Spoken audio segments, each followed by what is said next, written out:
Welcome to Blind Abilities. I'm Jeff Thompson.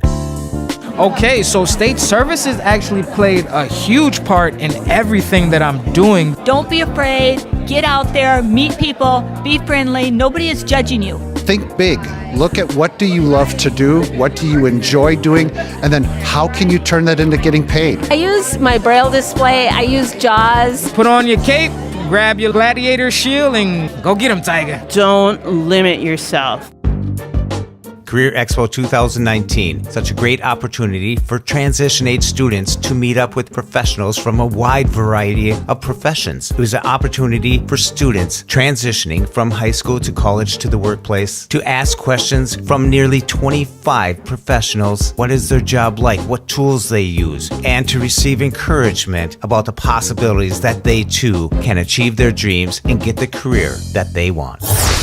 Welcome to Blind Abilities. I'm Jeff Thompson, and I'm at the Career Expo in Roseville, Minnesota, part of State Services for the Blind, for transition-age students from across the state, and they're coming to meet role models and mentors, people who are employed, and I came up to a booth, and it's Jennifer Dunham. How are you doing, Jennifer? Doing great. Thanks for having me on, Jeff.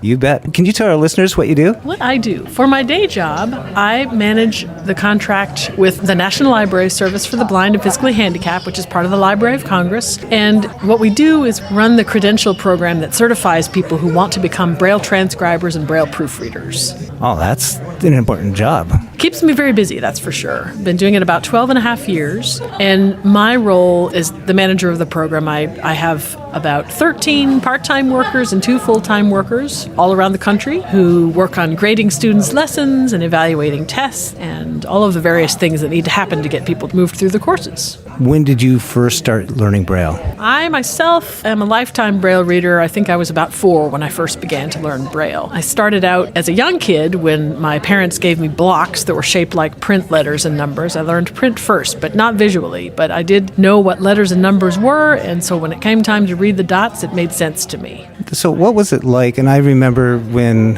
refreshable Braille first came out, not that we're old or anything like that, but over the last 20 years, things have changed. Like Braille classes are now called communications classes because it's a form of communications. What's that like for you today from when you first started using Braille? I think there are pluses and minuses about it. Mostly plus, though, because there's more Braille available ever than there ever was before, because it's not necessary to wait to get something into a paper format to have it available in Braille. People who are in the transcribing courses have tools now to help them speed up the work of doing Braille transcribing. The minuses can come when people sort of have this idea of, oh, we don't need Braille transcribers anymore, or they don't really need to know the Braille, they can just rely on the software to get it done. The software is a wonderful tool that can assist, but it can never replace the knowledge that a human being needs to be able to intervene and add value to something. For example, if a person needs a textbook in Braille, they need all of the content. For example, descriptions of the pictures. They need it to be formatted in such a way that they can find things on the page or find the right page and such like that. You and your team actually make sure that the Braille makes sense when it's put into like a educational book or some sort. Absolutely, that's right. A number of conversations in context, there can be this kind of false dichotomy saying, well, Braille is really less necessary now because we have technology. Well, as you just pointed out, refreshable Braille is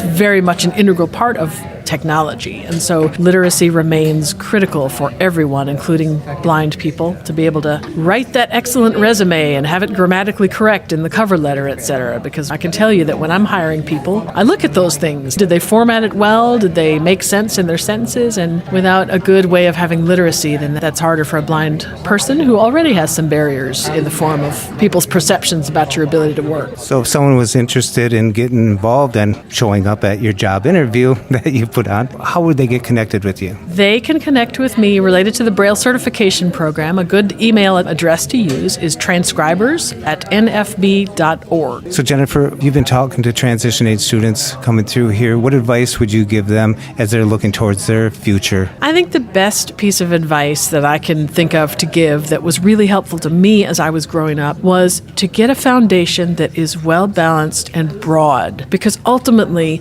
you have no idea what kind of curve curves life is going to throw at you, what kind of opportunities are going to come your way. You thought you were going to go down a particular path, and then all of a sudden something else really sparked your interest and you were good at it. And if you have a solid foundation in, like for example in college, taking a wide variety of courses, of course you got to pick a major at some point, but making sure that you've taken just all of the spectrum as much as possible, and being flexible and understanding that life changes and the world changes. And as an employee, you're going to be a very valuable asset if you can really roll with the punches and take what comes to you. That's great. Some of the rolling with the punches is being able to have the tools in your toolbox. I know that's cliche, but are you a PC, Apple, Android, iPhone, or all of the above? All of the above. Certainly I do have the ones that I use on a large basis. For example, I am a PC user. I think that to get some serious work done, for me at least, to get serious work done, I need to be sitting in front of that keyboard, have my Braille display connected to the computer, have JAWS or NVDA running, and I say both of those because unfortunately there isn't a screen reader that's perfect for every situation. But to really get a document that looks nice, that's formatted well, that I've spell checked, that I've really gone through, PC is the one that I'm going to go to. But obviously, in a situation where I'm traveling and I need something small, I need to get work done, I use an iPhone. I have used a Mac before, I've used Android devices, and I think all of them have their strong points, but versatility is important.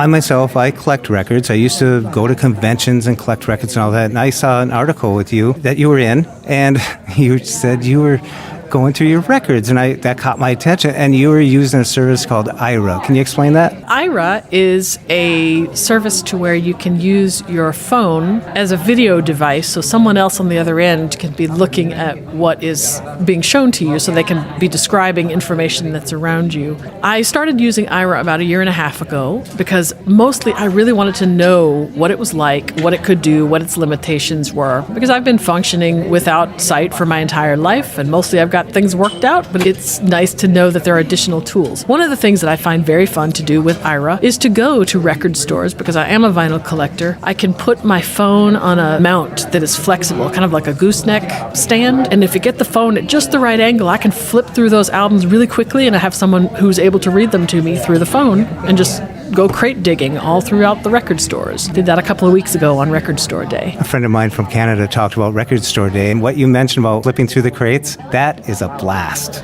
It really is. It was very exciting. I mean, of course, I can get someone to go with me. Usually I'll hire a reader or something to go. But what if I want to go on a day that I can't get someone? I can just go and take my time and do it at whatever pace that I would like. I should point out that once I get home with my record haul, then I take out some adhesive labeling and put Braille labels on all of the records. So I don't need to call somebody up every time I want to go through my own collection. I get them Braille labeled, and I'm kind of organized person, so I alphabetize them and whatnot, but I can go through them in Braille then. It works for me.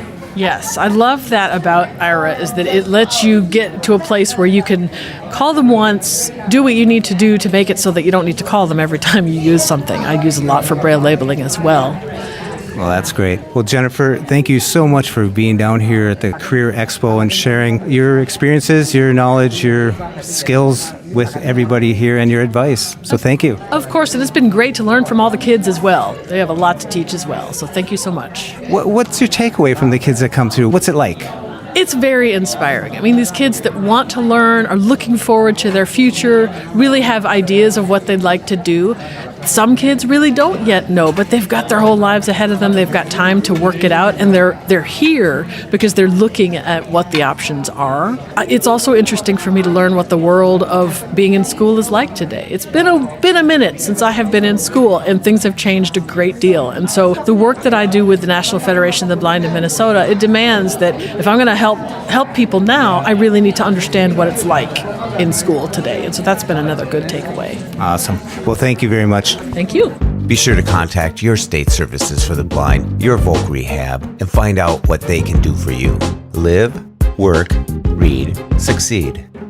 A big shout out goes out to Chi Chow for his beautiful music, and you can follow Chi Chow on Twitter at LChiChow. Chi Chow, Chi Chow.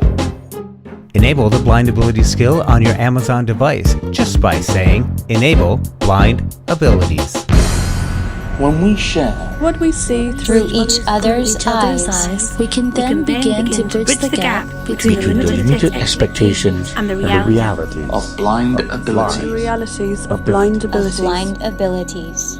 For more podcasts with a blindness perspective, check us out on the web at www.blindabilities.com, on Twitter at blindabilities. Download our app from the App Store, blindabilities, that's 2 words, or send us an email at info@blindabilities.com.